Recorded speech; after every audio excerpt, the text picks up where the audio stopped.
So as Rob mentioned, we met in 2019 at the height of the pandemic. I think during what was an Arduino open source hardware gathering online on Zoom.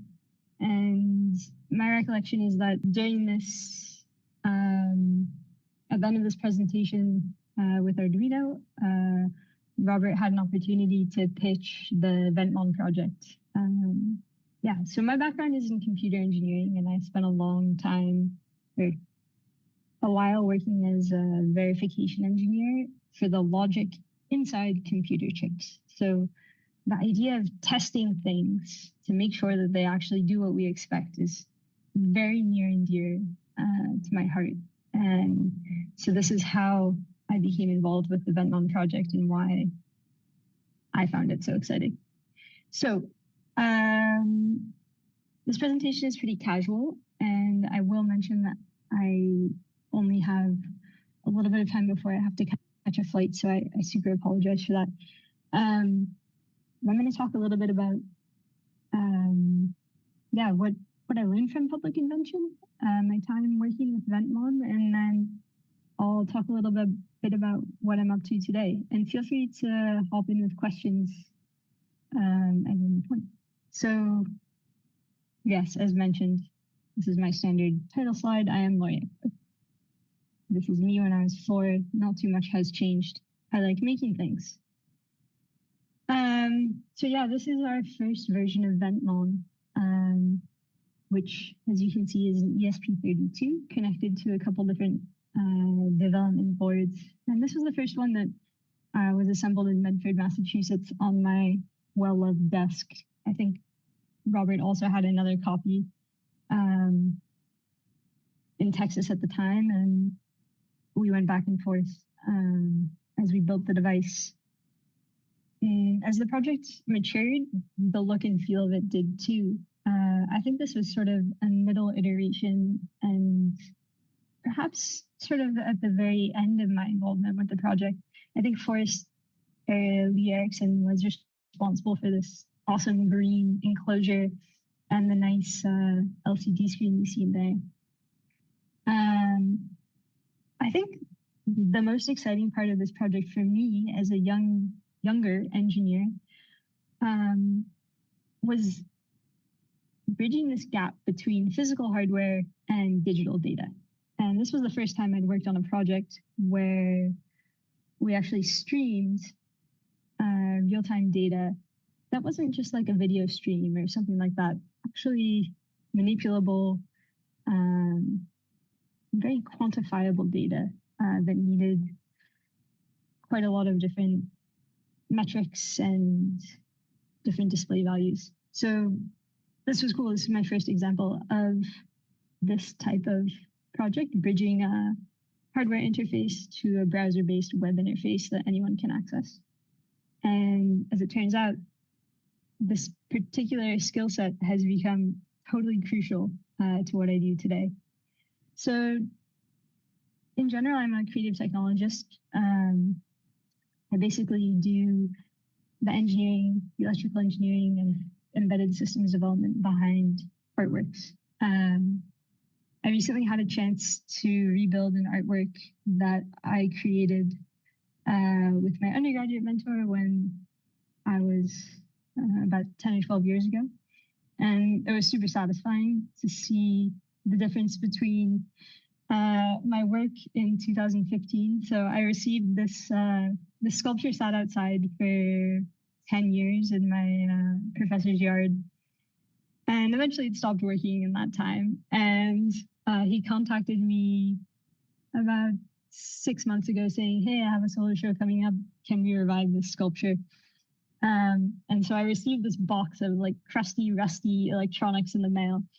And it was really fun to open it up and be like, oh my gosh, what was 20-year-old me, 19-year-old me thinking, however old I was at the time. So it was fun to compare the 2015 versions of the 2026 version. So here we have an Arduino Uno, and today I mostly use ESP32 based devices for this type of embedded systems project. And again, in this particular instance, this installation was indoors, not outdoors. So this sculpture, should have mentioned this sooner, but this sculpture has this LED animation that's controlled by an analog anemometer. And so for an indoor installation, we decided that it would be way more fun if anyone could browse a map and pick a location anywhere in the world to find out what the wind speed was and the ambient air temperature, which affects the color of the animation.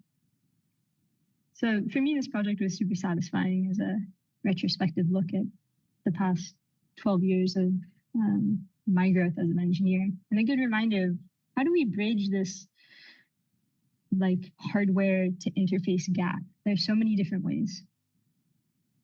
Today I work for a large electronic art studio in Montreal for the artist Raphael Lozano. And we are called Antimodular Research. There are about 20 people who work there.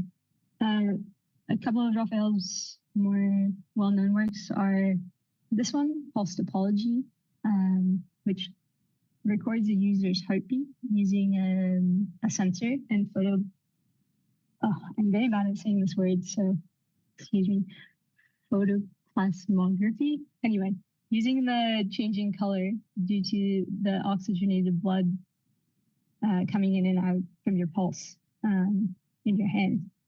We can determine your pulse using a camera, and then each user's pulse is recorded in a single light bulb. So the whole constellation becomes a record over time of participants' heartbeats. And the effect is quite dramatic. We also work a lot with breath. And this is another pretty well-known installation, which I think debuted in 2017. In which people enter a small room, and over time, the percentage of CO2 in this room increases due to everyone's breath, reaching a hypothetical point at which no one would be able to breathe.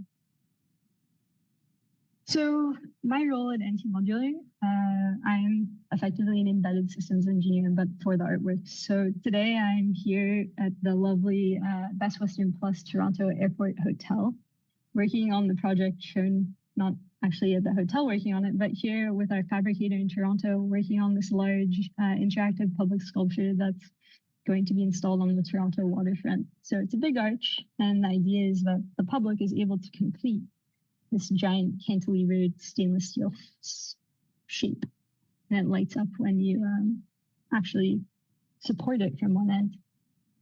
A lot of what I do in this type of artwork involves building custom electronics. So in this case, a custom data acquisition board that records the information from a number of load cells to determine if anyone's touching the sculpture. In effect, these electronics are really similar to what you would find in a way station, which I found quite interesting.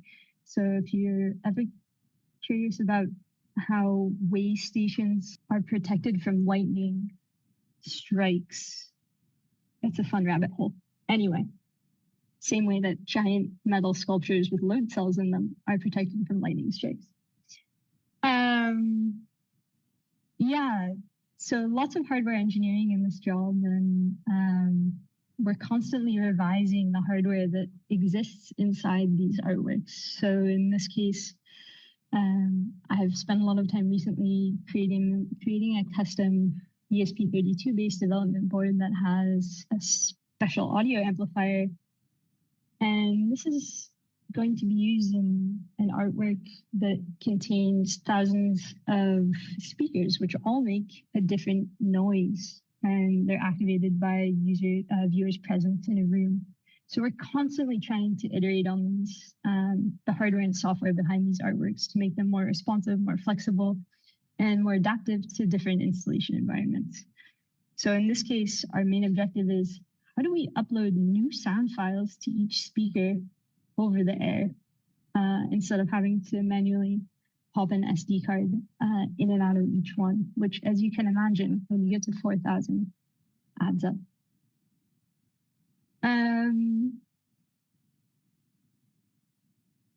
I'll end with this recent artwork. We recently did a large show at the Museum of Modern Art in Mexico City.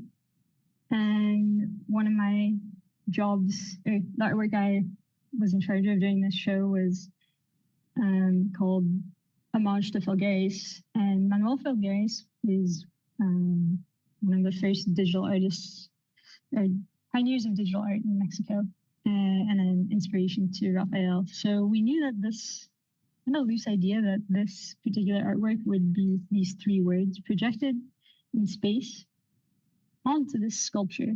And depending on the viewer's location along a path, this path, which is, you can see in front of the sculpture, different words would appear depending on your perspective.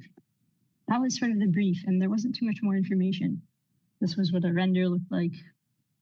And my colleague made this drawing, but nobody really knew what was going to happen once we arrived in Mexico, and there was about a week to figure it out. So we bought some projectors with the different words. These are the kind of projectors you would see outside a store, for example, spinning on the sidewalk with an advertisement. And I arrived in Mexico with 2 Pelican cases full of stuff. I've got one right next to me right now. Don't go anywhere without them. Because we weren't sure if we were going to be using access security cameras to detect people near the sculpture. We weren't sure if we were just going to put it on a timer or project all 3 words at the same time. Lots of unknowns, and we really needed to be in the space before understanding all of these variables. So in the end, we realized that the amount of time people walk by this artwork isn't actually that long. It's only about a minute at most if you walk slowly. So we had a minute of time to capture people's attention. And therefore, tracking people all moving in the same direction wasn't going to be useful to us. So we determined that using a simple timer sequence would be the most effective way to move through the words and help people move along the path with the 3 words. So in the end, the artwork consists of a Raspberry Pi, 2 large, an audio amplifier, some speakers, a network switch, a DMX-driven switch that is controlled using ArtNet, and then the 3 projectors, each of which projects these 3 separate words from a particular location. And the final result is something like this. So you can see that from that one particular vantage point underneath the projector, you get this really clear image of the word pension. But then as you move, this fades away. And again, you reach the middle point where we begin to see the word equilibrio. But as we progress along the path, this too distorts and becomes illegible, and on to the 3rd word. In all of these artworks that we make, I think in a similar way to what Rob described at the beginning, technology is used here quite heavily. And we often use different types of machine learning-based algorithms in these artworks and have been for a long time. But the focus is never on the technology. It's always on the interaction and, what type of question are you prompting viewers to ask about this interaction and about the underlying technology behind it? So how do you understand heartbeats using a camera? This algorithm itself has been around for a long time and is used in hospitals and many other contexts all the time. But to put someone in a space where they can visualize that in a different way and really feel it emotionally, it totally changes your relationship to the technology itself and gives everyone different insight. So that's the objective in all of our work.